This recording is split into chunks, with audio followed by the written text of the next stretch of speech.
For his part, the Donald spent the week busying himself with our nation's immigration woes. Let's have an update. On the boats and on the planes, they come into America. It's a colossal surge, and it's overwhelming our immigration system, and we can't let that happen. So as I say, and this is our new statement, the system is full. Can't take you anymore. Whether it's asylum, whether it's anything you want, it's illegal immigration, can't take you anymore. We can't take you. Our country is full. Our area is full. The sector is full. Can't take you anymore. I'm sorry. Can't happen. So turn around. That's the way it is. You know, there's just something so refreshing about Donald Trump, and one of the reasons why, in spite of himself, you can think it's great that he's president. He goes on to talk about the problems that we have with our immigration system. And I speak as generally somebody who's in favor of open immigration, but it need not be a suicide pact, that open immigration. And to say that the system itself is anything other than completely broken is to be dishonest. If we just let people in, seemingly as Democrats now want, how would that not overrun the system? Here's the president with a critique of that system. They come up, in many cases, they're rough gang members. In many cases, they're people with tremendous crime records. And they're given a statement to read by lawyers that stand there waiting for them. Read this statement. And it says, I have great fear for my life. I have great fear for being in my country, even though in some cases, some of these people are holding their country's flags and waving their country's flags. And then they talk about the fear they have of being in the country, that the flag they were waving freely. So we are looking at the possibility, strongly looking at, to be honest with you.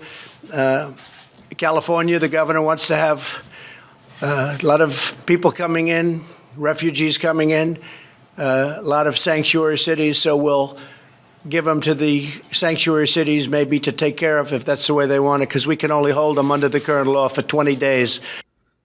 You heard that right. The president of the United States says we're just going to pile these illegals into the sanctuary cities because obviously they're okay with them. It's pretty hilarious. It's totally illegal.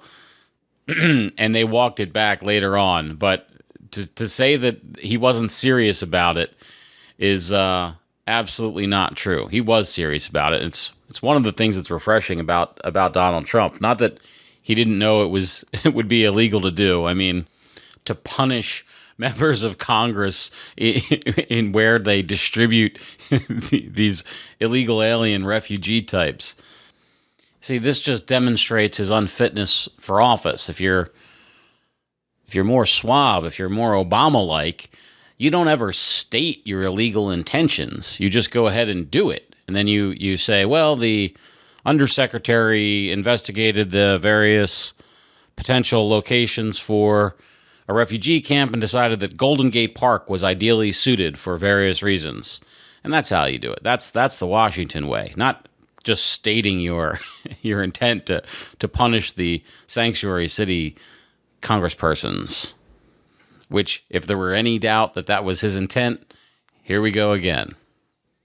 So in sanctuary cities, as per your question, we are giving very strong consideration to having people after a 20-day period, because, again, you're not allowed legally to hold them for more than that. We will move them into sanctuary cities. When you listen to politicians for so long, it's hard not to be overwhelmed by the refreshing nature of his honesty, at least. And when he gets into describing those foreigners who come to our country bearing the flags of the countries they were from as if they're rooting for them, like a soccer team or a football team, and yet they do claim that they want sanctuary in this country. It is.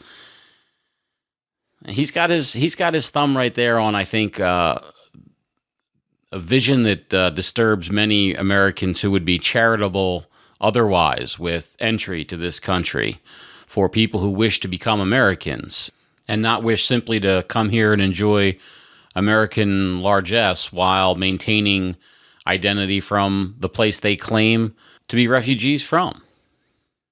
And I say claim there because I think President Trump's statement about how the asylum seekers are given statements by lawyers to read is true. We know that, and not to get the crazy conspiratorial now, but Soros-funded groups, for instance, they do send armies of lawyers down to the border to prime these people and tell them, if you say X, Y, and Z, you will be let into the country. If you say something else, you will not be let into the country. That's actually sound lawyering, but it's also not exactly likely to yield the most genuine representations of asylum seeker status. All we need to do, if you're a person who wants an increase in immigration to this country, is let's reduce the cost of immigrants. So let's make them more responsible for themselves, or make more private groups responsible for themselves. And you could have a system where people are required to guarantee that somebody comes into the country that they vouch for won't go on welfare or be a drain on the system, a sponsorship model. There are many ways we could accomplish the goal of allowing more immigrants to the country without burdening the Americans that are here with confiscatory taxes in order to pay for them. It might also help to dial down the wokeness and racial identity politics, because I'll tell you what, if there's team black versus team brown versus team white versus team whatever, you're likely to see more accommodation made if it's just about individuals rather than teams of this and that group that you're looking to pit against each other.